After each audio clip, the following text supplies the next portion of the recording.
Oh, god damn it.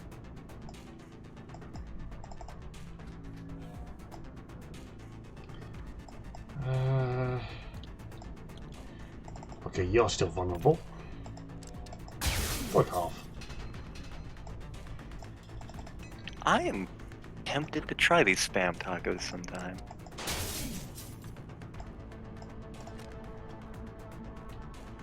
Okay, the double shotgun. Well, nice. It's getting annoying to use.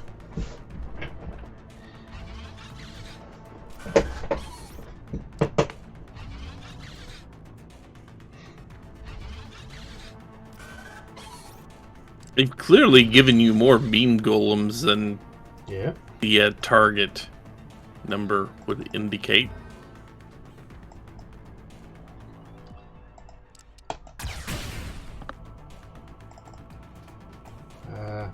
Yeah.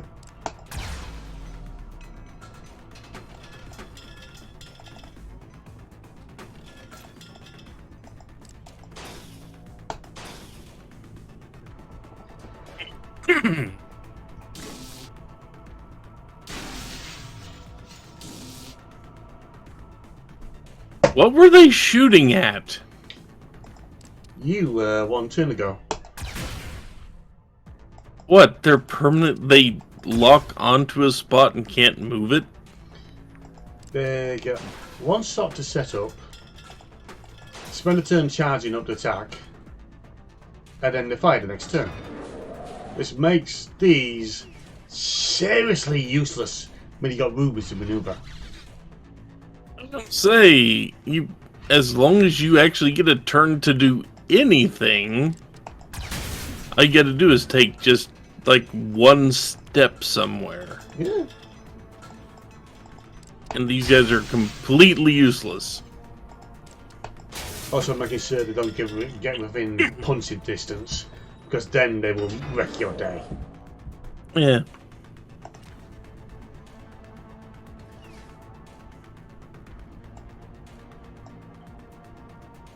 You know what? I don't care about loot. We're getting out.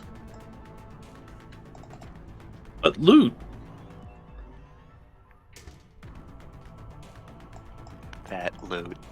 Well, let's put it this way. They don't have any particularly fancy hats to be nicking. I think they only have one. They all look, because they all look the same. Oh no. You made a mistake.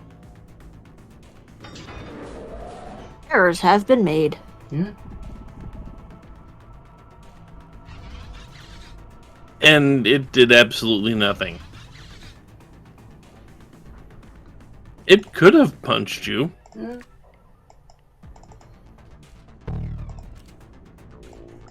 It just decided to not do that. Yeah. Had to think about it. Yeah.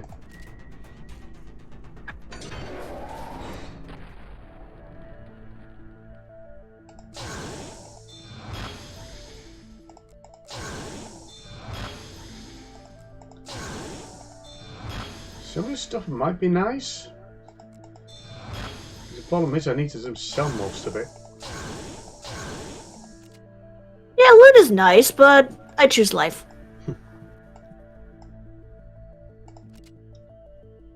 Oh, that's stun. That's not good.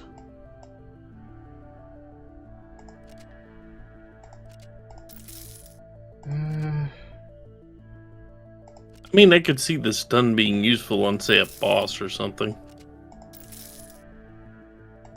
Yeah, I'm selling unique weapons and it just disgusts me.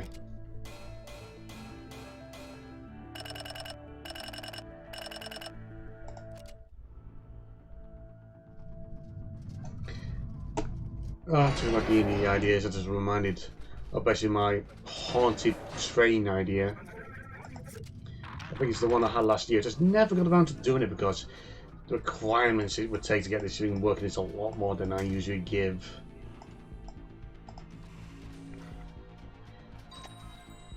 Especially the party just wakes up on this train, they're unaware of what's going on. One way or another to discover, oh, this is the train of the damned, it's haunted. And along the way you're just discovering about yourself because you don't know your own little history of basically what's happened, and that's probably the gist of it. There's an idea that I've seen that you could absolutely play with that. This might be a little excessive, but there's basically an idea for a D&D session I've seen, or even a campaign potentially. The DM makes all of the characters. So the DM makes all of the player characters and assigns each player one of the player characters. You do not give them their character sheet. You do not tell them anything about their character beyond maybe a name. So basically, what you have happen is the players wake up in a location. They don't remember anything. They don't know anything about themselves. They don't know what class they are. They don't know what race they are. And they have to figure all of that out based on like their attempts at things. Like, for example, I want my character to look into that mirror there. You see a female elf of pale pallor. Oh, jot that down. Or like, I'm going to try to punch that guy in the face. Make a roll. I rolled a 12. Okay, let's see. With bonuses, that's a hit. Okay, jot that down. You know, like, so they have to figure out what their character is and what they can do based on like some detective work, looking through their own inventory that they have, that sort of thing.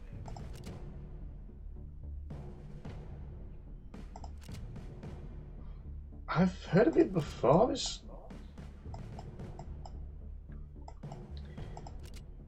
That calls for a very particular party to be working with. Yeah.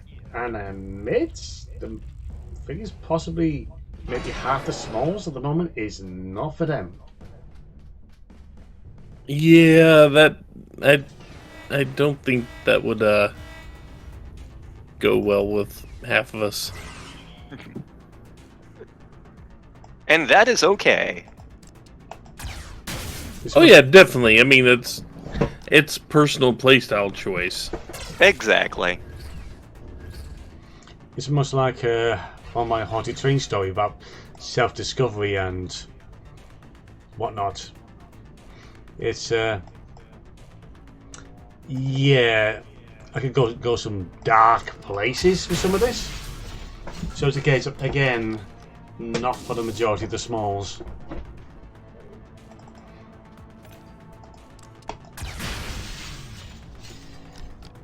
That's when it's playing another character, which not everyone's comfortable with so far. Yeah. Which again, which is fine.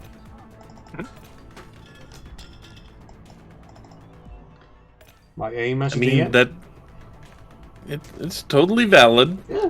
If you really get attached to one character and you want that character to do everything, that is perfectly fine. It's also valid if you make 50 million characters and most of them are jokes. Talking about personal experience here. I mean, that is personal experience, but there's also a couple of us in the smalls. I have no idea what you're talking about. I'm sure you don't.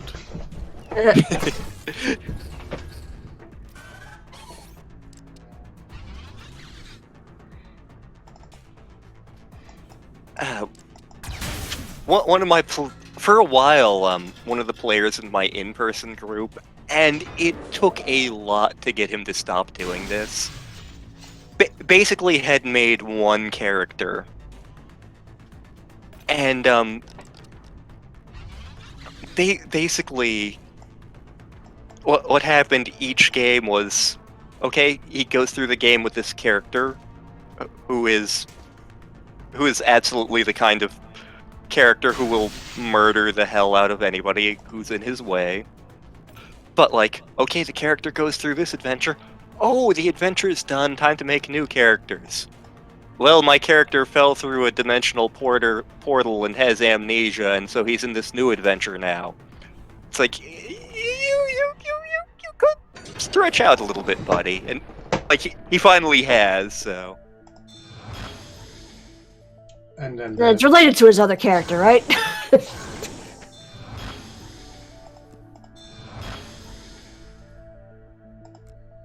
I mean, some of us get the one character and write pages and pages of history and backstory, try to integrate it to every other part of the campaign, and others of us look at this and go, Randy Savage is an owl. Folks, if you're not Mick Crandall yet, you need to watch the Smalls. Yep. Crandall has even found his way into other campaigns because I am a bastard. Everybody hates that I did that, and I'm like, I don't care. Also, note for the audience, I'm the DM for the Smalls most of the time. So as everyone pretty much has their characters, maybe a primary character and a backup character if they're comfortable with that. If not, again, that's fine. Yep. I, however, have 5 characters.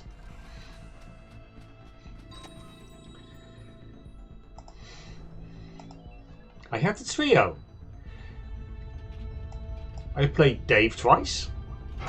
I have played Snack once. I have played Snorri only as NPC. All the other characters have been played as NPCs. Have the plans for Snorri to become played and oh, here we go. Is that a wizard hat? That is a wizard hat. Does it have? Yes, it has 2 Z's on it. It counts. Also, check this out. Fuck you, Leighton. We're going to buy your hat at some point. Those are some quality hats. I absolutely want to do a one-shot that is like Whisper's Big Adventure. It would definitely not be a serious one, and I'd want everyone else to, or anyone who'd be interested, to potentially play like just one-off characters. I potentially remember the plans for those one-off characters. Again, with the group, it's a case of maybe bringing in other people to get this done.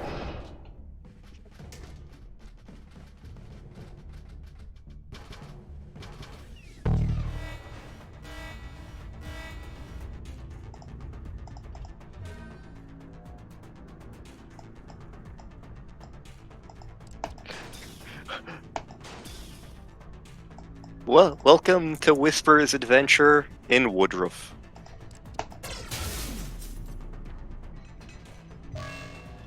I should rewatch the Woodruff LP.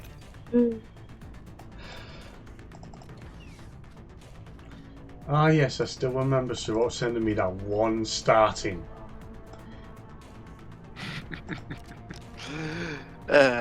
Why?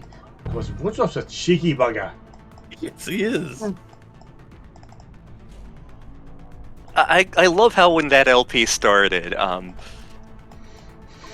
like Mage is like, yeah, sure, Lantern and Star are goofy, but they're clearly not ready for this.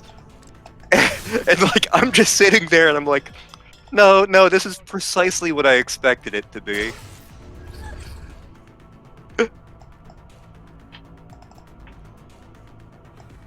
And about 50% of what I was looking forward to paid off when we got to the photo session and Raven was just, dear God, man, get on with it.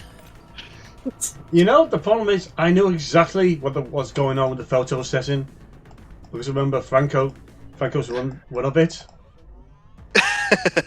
But we decided to go for it all in one go. Yep. It still took forever. Yeah. See, when we got to that, I'm like, I know where this is going, and this is exactly the sort of Cocktail Visions bullshit I'm here for. Yeah, I kind of figured. I just kind of sat back and he's played Goblin, so he kind of knows what Cocktail does. So the only thing that's going to seem overly familiar is the photo zone. Everything else is going to seem too straightforward for him.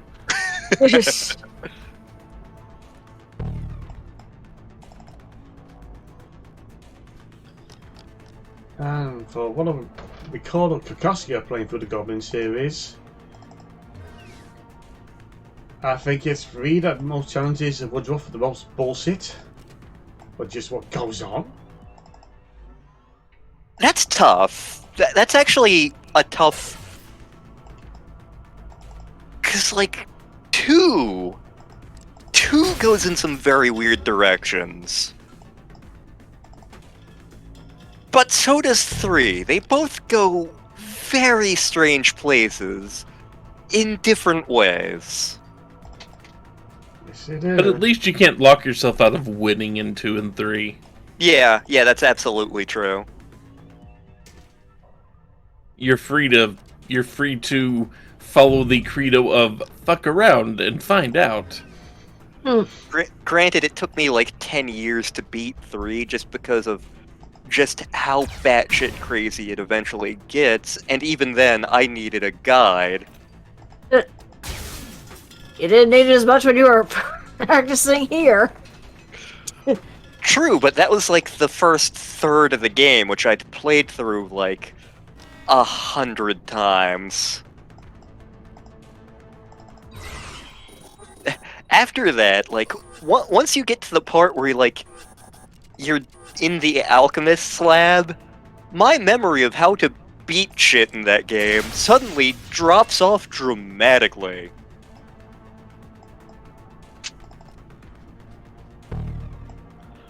Mostly because the damn alchemist's lab is just obnoxious to get through. So done with that.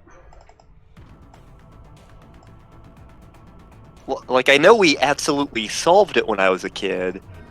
It was just that, like, it was tedious. It was so friggin' tedious to get through all of that. And then, let's see, after that was the catapult section, which we eventually got through.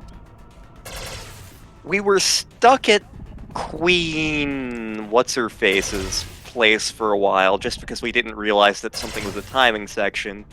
Once we figured that out, we got through that and King Bod's pretty well. And then we got to the first part of the labyrinth. We did not get past the first part of the labyrinth until I went back to the game as like a teenager.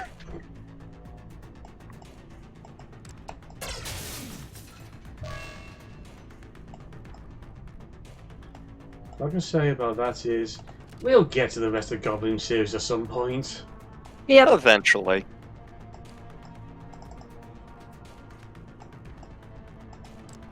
For better or for worse.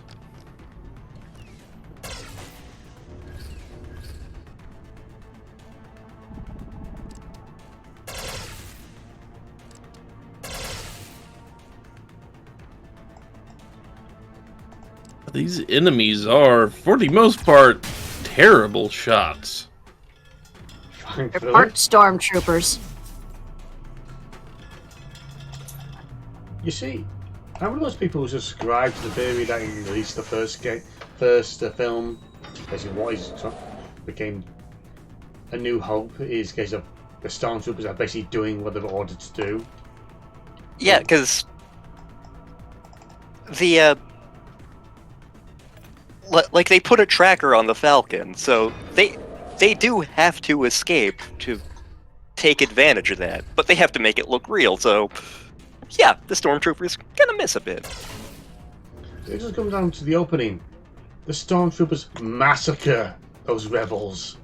Mm-hmm.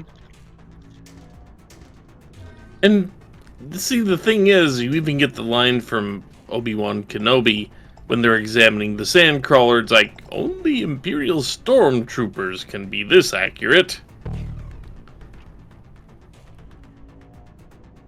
I do love that in